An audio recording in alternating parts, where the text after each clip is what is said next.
দয়ার নবী মায়ার নবী দুইজন সাহাবীদের কাঁধে ভর দিয়ে জমিনে হেসরাইতে হেসরাইতে কোথায় গেছে? বাজারে না মসজিদে? যুবকেরা মুসলমান কথা বলেন, কোথায় গেছে? হ্যাঁ, আর আপনারা কই যান? কইতে গেলেই তো খারাপ। মসজিদে শুক্রবারে মুসল্লির অভাব নাই। ওই মুসল্লি কি ফজরের সময় সব ভারত যায়? কথা কয় না কেন? সব কি ইন্ডিয়া যায়? না আপনাদের এই সিংপাড়ায় থাকে? তা সিংপাড়া থাকার পরও কেন মসজিদ আসেন না? আসার দরকার আসেনি? কথা বলেন, আসার দরকার আসেনি? পা দুইটা হেসরাইতে হেসরাইতে দুজন সাহাবীর কাঁধে ভর দিয়া আবু বকরের পিছনে মুক্তাদি হইয়া তিনি নামাজ আদায় করলেন। আবু বকর মুসাল্লায় যাবেন, ইমামতি করবেন। আবু বকরকে যখন অর্ডার দেওয়া হলো, আম্মা জান আয়েশা কেঁদে দিলেন, ইয়া রাসূলুল্লাহ, আপনি আমার আব্বাকে কেন ইমামতিতে দিচ্ছেন? আপনার জায়নামাজে যখন আমার আব্বা নামাজ পড়তে দাঁড়াবে, আমার আব্বা হৃদয় কমলের মানুষ, কেঁদে দিবে, ইমামতি করতে পারবে না। এই কথা বলার পরে চুপ করে রইলেন।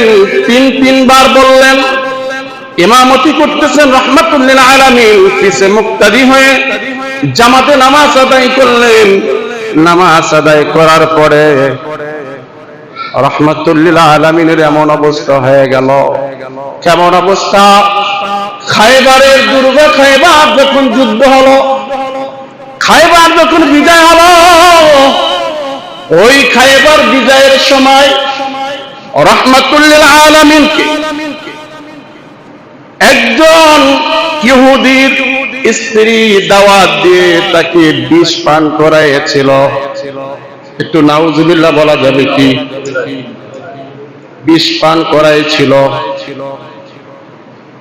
খায়বারের বিষ পানের পরে ইহুদি বনু নাজির গোত্রের নেতা সাল্লাবিন মিশকারের স্ত্রী জয়নব, এই জয়নব বকরি জবাই করার পরে ভুনা গোশত করেছেন, আর ওই ভুনা গোশতের ভিতরে বিষ দিয়েছেন।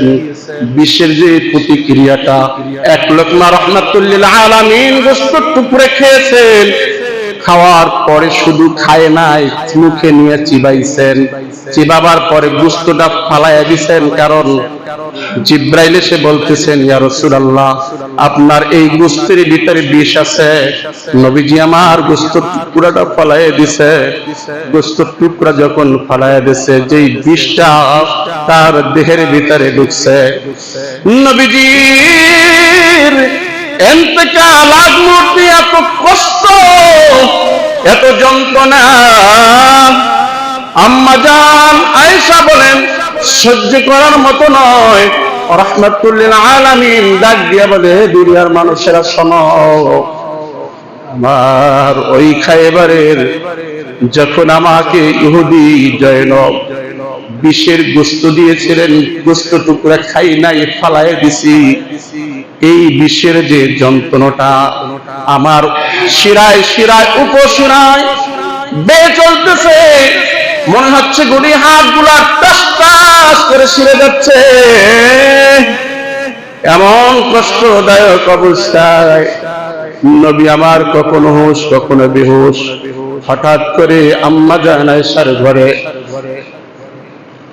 আম্মা জান আয়েশার ঘরে তার ছোট ভাই আব্দুর রহমান ইবনে আবু বকর এসেছেন। সুবহানাল্লাহ বলেন। আব্দুর রহমান ইবনে আবু বকর আসার পরে তার হাতের ভিতরে নতুন একটা মেসওয়াক দেখছেন। সুবহানাল্লাহ। কি দেখছে?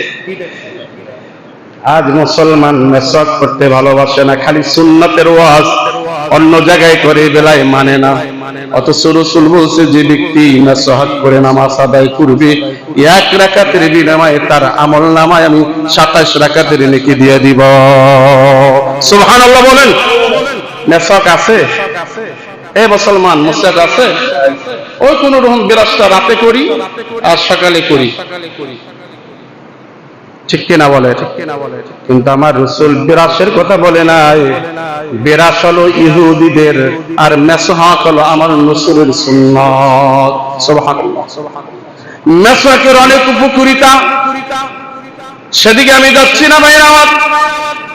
তাহলে রাহমাতুল্লিল আলামিন দেখতেছে আব্দুর রহমানের কাছে একটা মেসওয়াক, ইশারায় কথা বলতে পারে না, ইশারায় আয় আম্মা জানায় সাকে ইশারা দিলেন ওই মেসওয়াকটার দিকে। মেসওয়াকটা একটু শক্ত ছিল, ওই মেসওয়াকটা আম্মা জানায় এনে চিবাইয়া দিলেন, নরম হইলেন। ওই নরম হওয়া চিবানো মেসওয়াকটা নিয়ে রাহমাতুল্লিল আলামিন তার মেসওয়াক করা শুরু করলেন। সুবহানাল্লাহ বলেন। তাহলে রাসূলের ইন্তেকালের আগ মুহূর্তে কি আমল ছিল? মেসওয়াকের আমল। কথা বলেন না কেন? কিসের আমল ছিল? মেসওয়াকের আমল। বলেন এখন থেকে মেসওয়াক করতে রাজি আছে কিনা?